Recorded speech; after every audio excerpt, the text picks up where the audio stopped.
এখন বেচাকেনাটা একটু ঠান্ডা, কিন্তু আমাদের কাছে কিন্তু অনেক সুন্দর সুন্দর ভালো ভালো কোয়ালিটি সম্পূর্ণ মাল আছে, যেটা মানুষ ব্যবহার করে এবং শরীরের থেকে কমফোর্টেবল, যেটা ওকে বলবো, সব দিক থেকে মোটামুটি ভালো ভালো মাল আছে। কিন্তু ক্রেতা সংকট, শীত বাড়ি খাওয়াতে একদম ঢল নেমে গেছে বাজারে।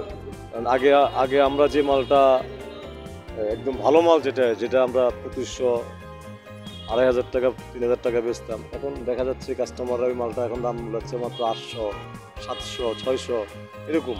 সর্বনিম্ন 300 টাকা পর্যন্ত পাওয়া যায়। সর্বোচ্চ যেটা একদম হাই, যেটা ভালো একদম কোয়ালিটি সম্পন্ন, সেটা 3, 2.5, 3।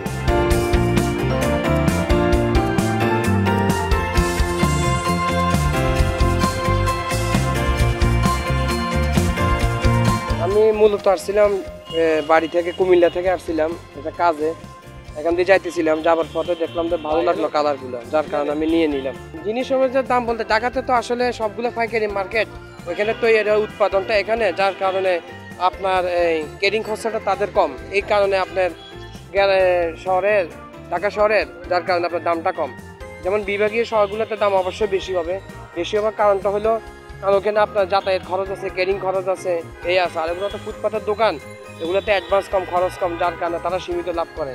কিন্তু আপনার মার্কেটে দেখা যাচ্ছে এক একটা দোকান বা এক একটা খরচ এক একটা অনুযায়ী ওইখানে প্রাইসটা বেশি, যার কারণে আমরা ফুটপাত থেকে মাঝেও দিনই ফুটপাতে কিন্তু ভালো ভালো জিনিস পাওয়া যায় যদি বেচা নেওয়া যায়।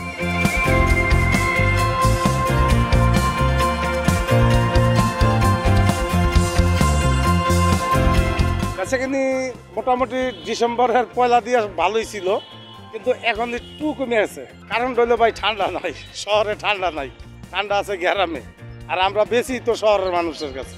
এটা হইলো আপনার গিয়া 42টা 45টা করে একটা করে গাইড করে, জিআই তার দেওয়া বান্দা একবারে ডাইরেক্ট শিপে আসে, শিপে এসে চিটাং কোটে উঠে ওইখান থেকে ঢাকার পার্টি আনে, ঢাকার পার্টি করতে গিয়ে আমরা কিনি।